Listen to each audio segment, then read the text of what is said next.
bom, gente linda, gente boa? Você está chegando aqui agora, não se esqueça de que existe um ente aqui dentro, o seu algoritmo, que só entende mímicas. Então, primeira mímica é você ir e tocar com o dedinho no lugar que está escrito inscreva-se. Aí ele abre o olho. Aí se você clicar no sininho, blim blom, ele diz, ah. E se você der um like, ele diz, ah, é dos meus. Aí ele vai empurrando a gente cada vez mais para frente. Nós já temos aqui, nessa plataforma, quase 1 milhão de pessoas inscritas. E você pode ajudar-nos a alcançarmos logo essa referência, porque aí ele empurra significativamente o nosso canal para uma visibilização bem maior. Eu conto com você, faça isso você mesmo, convide os seus amigos, pessoas da casa, pessoas que gostam, que amam. Não é se inscrever por se inscrever, é por alegria de o fazer, tá bom? Janeiro nós estamos em 2025 para 2026, então eu creio que foi em 2023 que nós iniciamos, 23, 24 e 25, 3 anos. Em Mateus, pegando Marcos sempre que conveniente, a mesma coisa com Lucas, a mesma coisa com João. E fazendo essas chamadas, quando era impossível não incluir a narrativa do outro evangelho correspondente ao que em Mateus havia, mas no outro era mais completo, ou aquilo que em Mateus faltava como narrativa, mas que era imprescindível se tirar do outro evangelho para compor a sequência e a compreensão. E foi isso que a gente foi fazendo com toda a liberdade, apenas na base do carinho, do amor, da intuição e da leveza total, conversando e ensinando como se faria originalmente, contando a história desse amor para toda criatura. O resto já foi invenção do cristianismo, toda a complexificação, todas as catequeses, todos os credos, todos os conteúdos. Eu já disse várias vezes, durante esse tempo aqui também, que a fé em Jesus não é acerca do quê. A fé em Jesus é sobre o como. O que é acerca do quê é o cristianismo. O cristianismo é que vive do quê? Do credo, da confissão, das letras, da anatomia do dizer, da designação dos batismos de Deus. Batiza o Pai, batiza o Filho, batiza o Espírito Santo. A anatomia dessa trindade criada conforme a concepção de pensadores e teólogos e bispos e filósofos que queriam um Deus bem anatomizado. Tudo isso é cristianismo. O evangelho, portanto, é sobre como. Jesus, quando quis mostrar quem eram as pessoas que o impressionavam, ele citou um centurião romano, acerca de quem ele disse, nunca encontrei, desde pequenininho, morando aqui em Israel, ninguém que tenha uma fé nem de longe como a desse centurião, que não sabe nada sobre o quê, mas sabe tudo sobre como. Sabe que se eu mandar uma palavra, o seu servo será curado. Ele cita a mulher Ciro-Fenícia, fora das fronteiras da Israel daqueles dias e da Palestina de sempre. E aí ele diz acerca dela e para ela, ó mulher, grande é a tua fé, seja feito contigo conforme tu queres. Porque ele também tinha sido vencido pela insistência de amor daquela mulher e adorou se entregar a ela, dizendo, seja contigo conforme tu queres.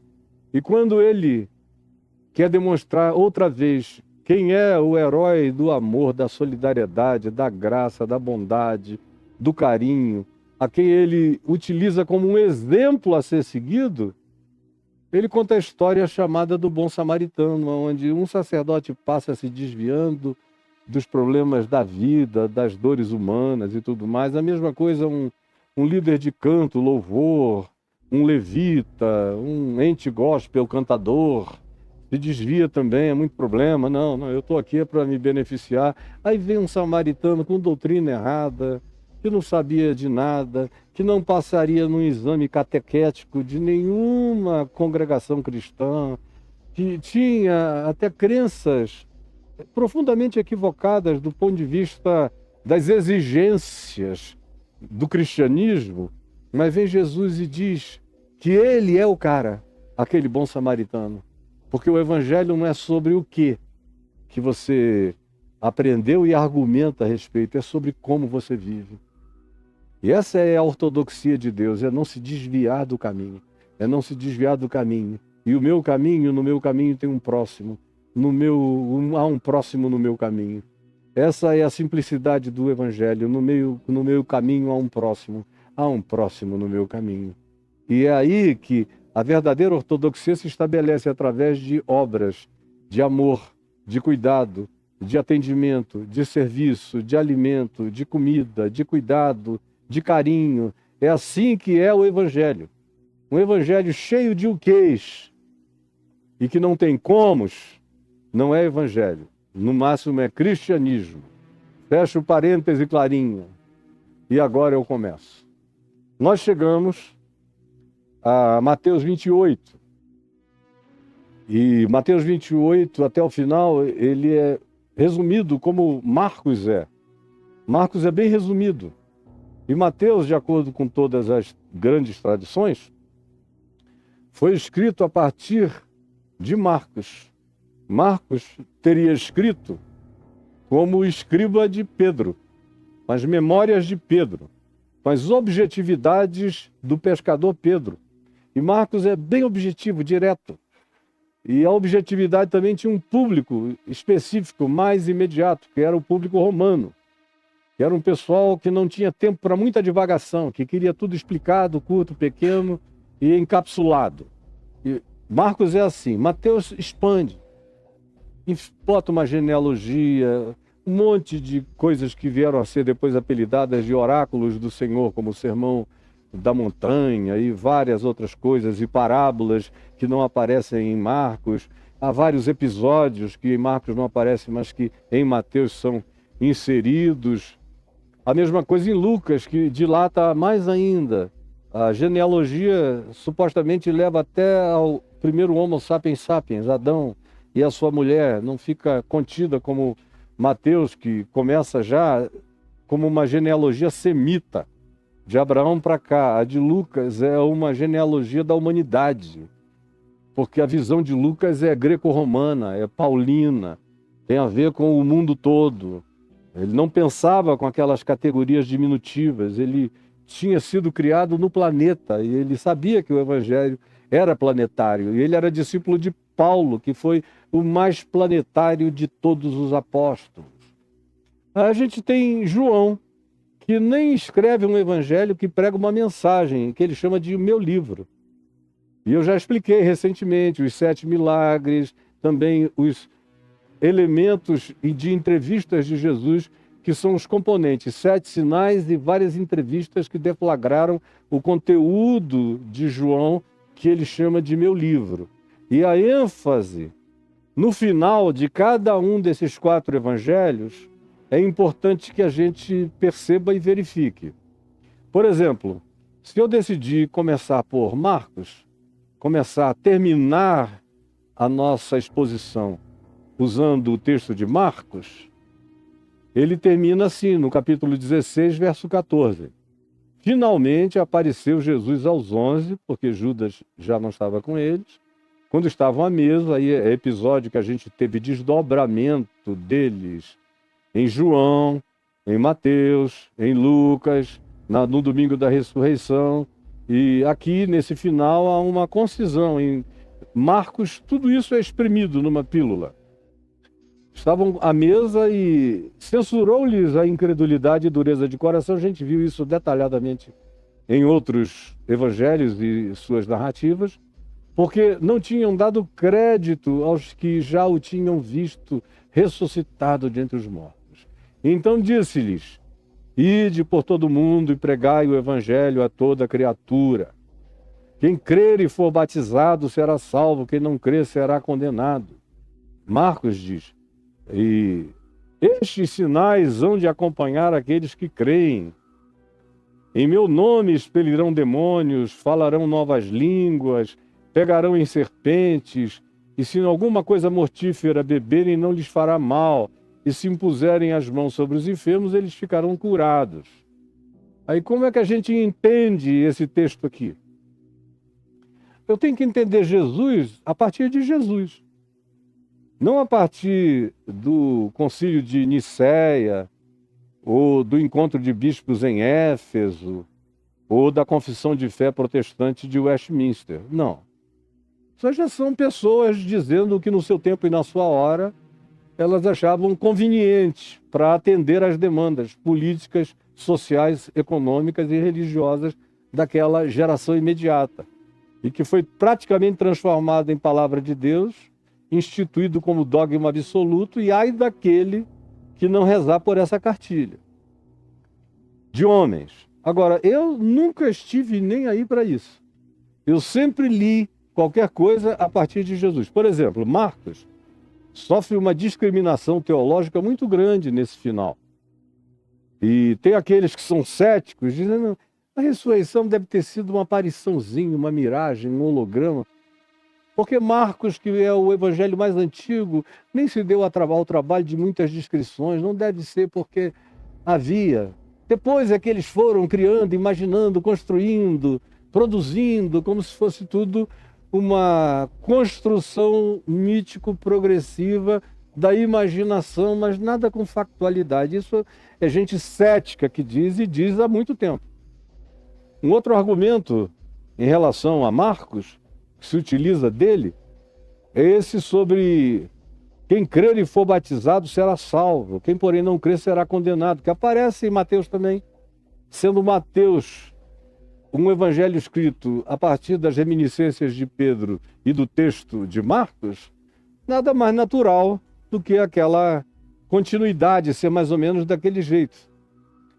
Mas já havia aqui algumas expressões de interpolação de Gênesis religioso. Por que eu digo? Porque essa peremptoriedade de se crer e for batizado será salvo, se não crer será condenado, que você só encontra no final do Evangelho de Marcos e no final do Evangelho de Mateus, você não encontra no Evangelho todo, de Mateus, Marcos, Lucas e João, do início ao fim, nas falas de Jesus, nas conversas de Jesus, nos salvamentos de Jesus, não há uma única indução ao batismo. Uma única. Ele pede a João Batista para batizá-lo, que nem batizar a ele queria. Porque João Batista entendeu que estava começando um novo tempo e uma nova era, um novo aeon, um novo momento da humanidade. E aí ele diz, tu vens a mim, para que eu te batize? Eu aqui preciso ser batizado por ti. E Jesus disse, deixa por enquanto. Deixa por enquanto. E o que se diz depois é, Jesus mesmo não batizou a ninguém. Não batizou nem aos seus discípulos. Se algum discípulo dele era batizado, tinha sido coisa de experiência com João Batista, porque Jesus mesmo, em lugar nenhum dos 4 evangelhos, se diz que ele recomendou batismo ou batizou quem quer que seja. Endemoniados ficavam libertos, ele não dizia, agora vamos batizar para fechar a porta de entrada do coração para o mal, como os pentecostais tentaram me ensinar assim que eu me converti e comecei a expulsar demônios para todo lado. E eles diziam, tem que batizar para fechar a porta para não entrar de novo. Eu digo, não, tem que botar Jesus, o mais valente, no coração deles, que aí nunca mais entra nada. E essa ênfase toda no batismo como condição sine qua non para ser selo de salvação, não combina com Jesus. Com Jesus que libertou o gadareno e não o batizou, libertou milhares de endemoniados e não os batizou, que lhe curou doentes de todos os lados, e lunáticos, e paralíticos, e cegos, e leprosos, e enfermos, e não batizou ninguém, que passava o dia à beira-mar, onde batizar era a coisa mais simples do mundo, e não batizou ninguém, nem os seus discípulos, como eu já disse. Então, essa súbita ênfase em se não for batizado não será salvo, isso não parece com Jesus. Jesus tem que ser lido, até quando se atribui alguma coisa a Jesus, que seja uma concisão, que seja uma peremptoriedade que não tenha se repetido no contexto da vida, da prática, dos diálogos, dos ensinos, dos gestos, das ocorrências descritivas relativas à vida de Jesus, se não aparecer nos 3 anos e 6 meses de prática diária do Evangelho, eu já tomo como algo relativo, que foi uma interpolação da hora ou do momento, no caso aqui de 30 anos depois, que a idade do Evangelho mais antigo, Marcos, de acordo com uma idade média, teria sido 30 anos depois da ressurreição que esse Evangelho apareceu, escrito por Marcos sob as memórias de Pedro, antes, obviamente, de Pedro vir a ser executado. Então, essa é a segunda objeção. É também aquele pessoal que diz, não, eu não creio que para alguém ser salvo precise ser batizado. Mas Marcos diz, Mateus diz, isso aqui tem coisa errada. E eu creio, que eu não chamo de coisa errada, mas eu creio, chamo de acréscimo. E que não combina com a prática de Jesus o tempo todo. E o que não combina com a prática de Jesus o tempo todo, eu não obrigo. Eu batizo. Amanhã eu vou batizar, inclusive uma adolescente que vem aqui para que eu a batize. Ela e o paizinho dela me pediram. Eu batizo tanta gente aqui nessa piscininha batismal que eu criei para batismos, aqui, bem à minha direita. Por exemplo, com Braulio aqui durante 13 anos, ele se converteu durante a participação dele naqueles 13 anos no programa Papo de Graça, depois de um ano fazendo perguntas aqui, participando e lendo e tudo, ele teve aquele impacto extraordinário, ficou uma semana chorando e sem dormir, e eu fui abordado por ele aqui, que chegou com os olhos explodindo de emoção e me perguntou, você podia me batizar ali, hoje, agora, ao vivo? E a gente estava ao vivo, eu falei, vamos lá, e o batizei ali. Então, se me pedem, eu batizo. Agora, eu nunca fui um pastor, embora eu tenha batizado no curso da minha vida milhares e milhares e milhares de pessoas, eu nunca pedi, nunca chamei, nunca ordenei ninguém, criando qualquer condição de relacionamento entre a pessoa e Cristo Jesus sem o batismo. Nunca. Nunca. Porque num dos momentos mais cruciais, de fato a palavra crucial vem de cruz. O momento mais crucial de Jesus foi na cruz, com aqueles 2 malfeitores, e Jesus disse ao indivíduo, hoje mesmo estarás comigo no paraíso. Porque o verdadeiro batismo não é com água ou em água, é batismo de fé, aceitando a comunhão do significado do que Jesus realizou na cruz e aceitando pela fé que eu fui morto com ele, ele morreu por mim, fui sepultado com ele no seu sepultamento e ressuscitei com ele para uma nova vida. Isso é o batismo. E de acordo com Paulo, em 1 Coríntios, no capítulo 14, o batismo que nos é comum é o batismo do Espírito Santo, do Espírito Santo, que acontece no coração de todo aquele que genuinamente crê. Quem crê, nasce de novo, é regenerado, vira uma nova criatura. Quem crê é batizado no Espírito de Cristo, é selado pelo Espírito Santo, não precisa ter ninguém, nem testemunha, nem coisa alguma, pode ser em qualquer lugar, é você e Deus, só Deus sabe. Qualquer outra coisa já começa a ser pressuposto que vai fabricar posteriormente o cristianismo. O terceiro elemento que faz com que Marcos, nesse seu final, seja questionado por muita gente, especialmente pelos protestantes, pelos reformados, pelos católicos, por todos os que não são pentecostais, é o que diz o verso 17 daí para frente. Estes sinais hão de acompanhar aqueles que creem. Por que que isso tem sido um problema? Porque a interpretação literal disso aqui tem causado grandes problemas no curso da história. Grandes problemas. Mas eu também leio as coisas que Jesus diz a partir de Jesus como chave hermenêutica. E conquanto um monte de teólogos que possam estar me vendo aqui já estivessem ansiosos, se pudessem falar para dizer, mas Caio, essa parte aí não está em alguns dos textos mais antigos, esse é o grande argumento. Eu digo, olha, para mim tanto faz, se está ou não está, porque tudo que está dito aqui, eu já vi acontecer. Eu vi acontecer na vida de Jesus, eu vi acontecer na vida de Paulo, eu vi acontecer na vida dos apóstolos, eu vi acontecer na vida dos meus predecessores em Cristo, como o reverendo Antônio Elias, como meu pai. Eu vi, na minha vida, quantas vezes? Em meu nome expelirão demônios. Meu Deus! Foi uma das coisas que eu mais fiz e são uma das mais tranquilas de fazer, é botar demônio para correr. Com a autoridade de Jesus. Em meu nome expelirão demônios, em meu nome falarão novas línguas. Que não são essas coisas daí. Atatá, catá, peté, potó, putu, catá, larari, poti, patatá, tutá, aripati, tixoxó, xicará, cucumaçá. Isso é palhaçada desses caras. Qualquer idiota reproduz isso aí e interpreta essa maluquice. Oh, meu servo, eis que te levantei. É a mesma palhaçada. Só para enganar a gente quase descerebrada. Porque alguém que tem um mínimo de cerebração, de bom senso, de inteligência, de compreensão humana, não cai numa palhaçada dessa. Não tem nada a ver com essas línguas que Jesus menciona aqui, falarão novas línguas. No Pentecoste, estava cheio de galileus que só sabiam falar aramaico mal falado. Nem hebraico falavam. Quando o Espírito Santo derramou sobre eles, cada um deles começou a falar nas línguas que não conheciam de 17 outras nações presentes na cidade de Jerusalém, que os entendiam falando coisa com coisa, falando das grandezas de Deus, das sublimidades, das transcendências, daquilo que eles nunca tinham aprendido filosoficamente em lugar nenhum, e eles entraram naqueles borbotões de sabedoria do Espírito Santo, mas tudo com começo, meio, fim, lógica.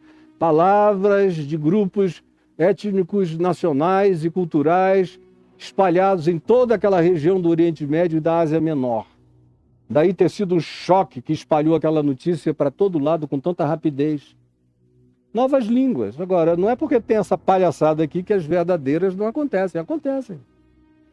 Pegarão em serpentes. Isso aqui não é aqueles testes dos idiotas lá das montanhas Apalaches, dos crentes, que criam cobras venenosas para testar como é que a fé deles está. Aí eles vão lá e pegam cobra e saem assim andando na igreja com aquela cobra venenosa. De vez em quando uma delas dá uma picada aqui, ó, ou na mão, ou seja lá. Toda hora tem alguém morrendo. A cobra só não pica quando ela está de saco cheio. Se ela estiver bem alimentada, ela não pica também. Agora, se ela estiver sendo provocada, ainda estiver com fome, bate um instinto de serpente ali, chato. E aí toda hora morre alguém. Porque Jesus, obviamente, não estava dizendo brinquem com as cobras, metam a mão no covil das bichas. Não, ele está falando de coisa acidental. O que ele está dizendo é, vão, e por mais difícil que seja a viagem, o caminho, as circunstâncias, as situações, ilustrado isso com aquilo que na Bíblia carrega uma arquetipia violentamente forte, que é a serpente. Desde o deserto, desde Gênesis, começa tudo com Adão, Eva e uma serpente. Então está presente o tempo todo. Ele está falando de algo muito mais lato, muito mais dilatado, com um gradiente muito mais expandido. Uma aplicação extremamente maior e sem essa intencionalidade provocativa. De modo que pegarão em serpentes, se as circunstâncias trouxerem perigo a vocês, não tenham medo, continuem andando desassombradamente pela fé. Mas não é pula do pináculo do templo, transforma pedras em pães. Pensar que Jesus tivesse dado esse mandamento literalmente era a mesma coisa que imaginar que ele tinha também pulado do pináculo do templo e transformado pedra em pães e feito qualquer outra idiotice, que ele nunca fez e se negou a fazer. Então não é aqui que ele vai se contradizer. Então você tem que entender Jesus lendo Jesus a partir das práticas de Jesus. E nas práticas de Jesus não existe tentação a Deus nesse nível. Se acontecer, eu vou em frente. Eu não tenho medo do obstáculo nem dos perigos. Eu sei que se eu quiser servir a Deus no mundo, eu vou atravessar covil de serpentes, de salteadores, de demônios, de maledicentes, de invejosos, de gente peçonhenta, de línguas perversas, tudo isso. Não tenham medo disso. Isso vai fazer parte. E ele vai adiante e diz, e se alguma coisa mortífera beberem, não lhes fará mal outra vez, é acidente. Não caiam naquela paranoia de dizer eu não como nada que eu não tenha controle a respeito do que eu vou fazer como ingestão. Jesus está dizendo, se vocês forem como eu enviei, como eu fui enviado, e é como eu estou enviando vocês, o que eu disse? Comam de tudo que lhes derem. Aonde tiver um filho da paz e gente boa, podem se hospedar naquela casa. E em estando lá, não sejam seletivos, abençoem os alimentos e comam de tudo que lhes derem. Se em algum lugar tiver algum filho do maligno, cheio de ódio e de veneno na alma, que quiser me envenenar, Jesus diz, coma com a sua melhor consciência, na sua melhor ignorância, inocência e pureza, cheio de gratidão, louve a Deus. Você não sabe de nada, não pediu informação de nada, não quis saber de coisa alguma, só creu que era uma bondade de Deus alimentar-se. Se alguém está intentando mal contra você, é outra história. Não é preciso nem se informar. A gratidão é o antídoto contra esse veneno, contra a nossa vida, nossa alma, nosso corpo, nossa mente, nosso espírito. A gratidão nos fecha, é o antídoto da graça contra o veneno da existência. E se impuserem as mãos sobre os doentes, eles ficarão curados. Como acontece tantas e tantas vezes, meu Deus, o tempo todo. Acontece 1 trilhão de tentativas fajutas, de gente que não crê em cura, não crê em nada, só está tirando onda, fazendo teatro. E um monte de gente que vai na superstição e no fetiche. É a fila que cura, é o pastor que cura, é a reunião dos 318 que cura, é isso e aquilo outro. Mas não é fé genuína, pura, quebrantada, sincera, humilde, e que chega e diz, Senhor, eu sei que Tu podes todas as coisas, que nada é maior do que a definição e a decisão do Teu poder. Então, segundo a Tua vontade, eu chego aqui com toda a minha fé, sabendo que Tu podes me curar. E me ofereço em fé. Se esse é o Teu desejo de transformar a minha vida num sinal da Tua bondade hoje, para comigo e para com tantos, cura-me. Se isso não acontecer, eu sou Teu. Mas eu de antemão chego aqui sem nenhuma dúvida de nada, porque Tu não tens nenhuma obrigação de me curar. E eu tenho toda a alegria de crer, porque eu sirvo a Deus por nada. Se Ele me curar, se Ele não me curar, se isto ou se aquilo, eu tudo posso naquele que me fortalece e não tem pré-condições, eu sou dele. Quando você vive assim, aí curas acontecem, milagres, demônios nem chegam perto, não tem ser bruxificado, enfeitiçado, maligno, que reunindo todas as suas forças, possa fazer alguma coisa contra a sua vida, contra você, contra a minha vida. Eu não tenho medo, podia reunir todos os feiticeiros do planeta para concentrarem um mal contra mim, com hora marcada. Sabe o que ia acontecer comigo? Nada. Nada. Eu sou habitado pelo mais valente, que vive em mim. Eu ando sem medo de nada, deles que corram, porque eu estou aqui. Eu sinto nada. Nada. Não os temo em nada. Nem a soma deles todos. Não tenho paranoia de diabo nenhum, nem de homem algum, nem de poder nenhum, porque Ele está comigo, vivo e ressuscitado dentre os mortos.